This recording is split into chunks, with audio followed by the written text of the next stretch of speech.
A Vancouver, BC festival meant to celebrate Filipino culture and heritage turned into a horrendous mass casualty event after a lone driver plowed his vehicle directly through the block party. Nakakasad lang talaga yung nangyari. And in custody na yung suspect right now.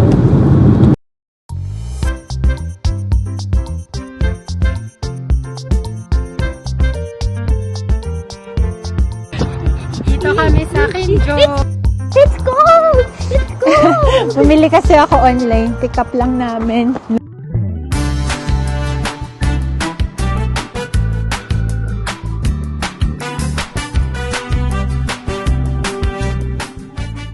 Momsy, why did you choose the big? Dito tayo sa Booster Juice. Nagustuhan namin to last week. Nagpabili si Kian. And ang sarap pala. At saka healthy. Na Kian? You like it? Nagustuhan din ni Mamsi. So yung mga malalaki na. Kasi halos $2 or $3 difference lang yung malaki na. Ito siya. Sobrang healthy ng mga ano niya. Wanna try one? Mga drinks niya. Pakita ko lang. Ayan. And then, pag malaki yung binili mo, may free booster. Ayan. Dito kami sa Kinjo. It's cold! It's cold! Bumili kasi ako online. Pick up lang namin. Lamig. Mahangin. It's cold here. Mama, it's cold! Kinjo. Ice! Ice! Cold! Ice cold. Yeah. Pasok na sa Kinjo. Malamig. Masarap yung ramen, sakto. Share ko sa inyo, dahil 20th anniversary nila, may mga mura silang items. Ayan. So, nag-sale yung items nila. Ayan. Drinks din. Ayun. At saka yung ramen. Ayan. Kaya napabili kami ng ramen. Pick up ko lang yung order namin. Ayan. Our all-time favorite restaurant. Natagalan lang kami dun sa Kinjo kasi na-late kami ng dating. Then binalik nila yung pagkain. So ginawa pa ulit. Eto na, punta na sa market mall. Sino nang gutom? Who's hungry? No, me! Sakto maulan. Mamsi, Sakto me. yung ano. I'm super hungry. You're not. Ramen You're less hungry. ticulos. Who's 20 minutes hungry? pa. Who's hungry? Kian, not you, fool. Well, it's a tragedy that has left the nation shaken. A Vancouver, BC festival meant to celebrate Filipino culture and heritage turned into a horrendous mass casualty event after a lone driver plowed his vehicle directly through the block party. The day began with music, food, and laughter. More than 10,000 people gathered in South Vancouver for the Lapu-Lapu Festival, an annual event honoring a Filipino indigenous hero who defeated the Spanish colonizers. But as the festival drew to a close, chaos erupted.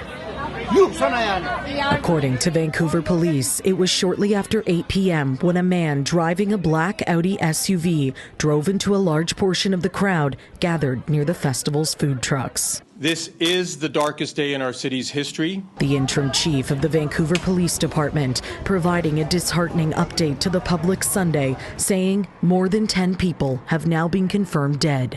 He adds that due to the dozens who are suffering critical injuries, the death toll is poised to rise. The actions of a single person shattered our collective sense of safety.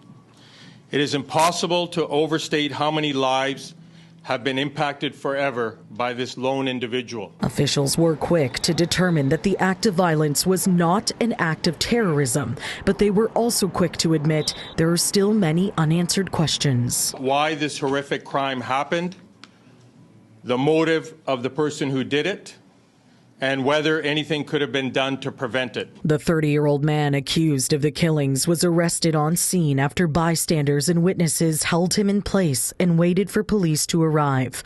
He cannot be named as he's not yet been charged, but officers say he is known to officials. The person we have in custody does have a significant history of interactions with police and healthcare professionals related to mental health. And while officers work to determine a motive and appropriate charges for the accused, festival organizers are working to ensure their community is taken care of. the community will feel this for a long time. Appearing visibly shaken, organizers ensured that those working the festival are receiving support.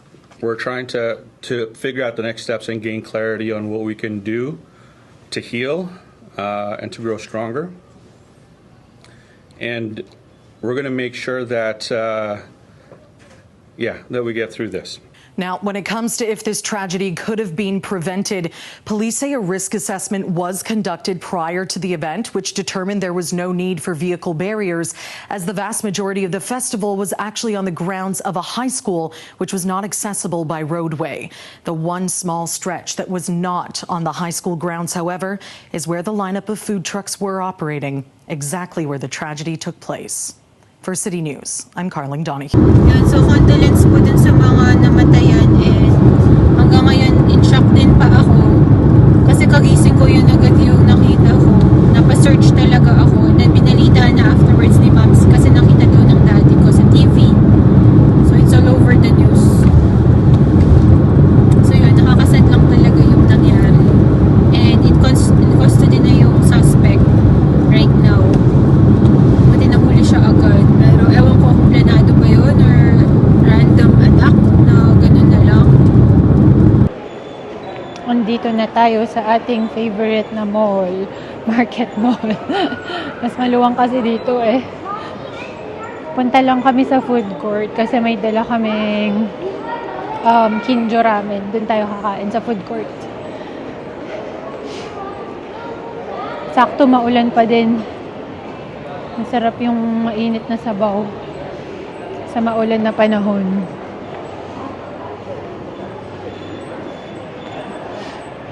May work kasi si Ivan kaya wala siya ngayon. Ako, may nakipag-switch sa akin, so off ako ngayon. Bukas trabaho na. Relax lang muna. Ayan, nakahanap na kami ng pwesto. Kainan na. Ayan. Naka-promo ngayon guys sa Kinjo, kaya sugod na. Tsaka yung bili naming booster juice. Si Kian lang yung nagsabi sa amin na masarap pala to. Healthy pa. Creamy. Creamy. Sarap nga ng ramen nila. May itlog na, may meat na. 7 galit-galit na. Gutom na as in. Binilang ko na lang ng takeout si Ivan para makakain din siya. Lakad lang tayo ng konti dito, then we know. What are these mommy's names? Names. Random people. Some random people. Random people who... Mommy. Mommy. Mommy. Mommy, random people who... Mommy. Nakatapos lang namin kumain, food coma. Kaya inantok na ako. Siguro isang ikot na lang kasi antok na talaga ako, magdadrive pa tayo para makapahinga din kakauwi. Papasok na bukas.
The next day. Ayun, April 28 ngayon, Monday.